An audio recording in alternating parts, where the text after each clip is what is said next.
معزز سامعین اکرام، السلام علیکم۔ وعلیکم السلام۔ آج مجھے جس موضوع موقع پر لب کشائی کا موقع ملا ہے وہ ہے سیرت النبی صلی اللہ علیہ وآلہ وسلم۔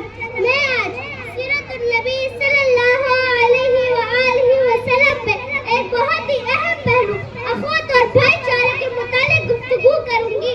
جناب صاحب، آپ صلی اللہ علیہ وآلہ وسلم نے مدینہ منورہ میں مہاجرین اور انصار کو بھائی بھائی بنایا اور ایسا معاشرہ کھڑا کر دیا جہاں ایک بھائی دوسرے بھائی کے لیے قربانی دینے کو تیار تھا۔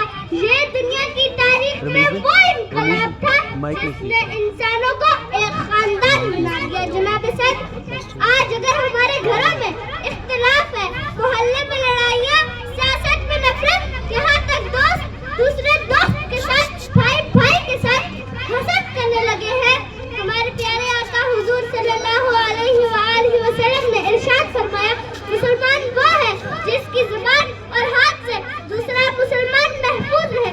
علامہ محمد اقبال نے کیا خوب کہا، ایک مسلم حرم کی پاسبانی کے لیے، ایک مسلم حرم کی پاسبانی کے لیے نیل کے ساحل سے لے کر تابہا کے کاش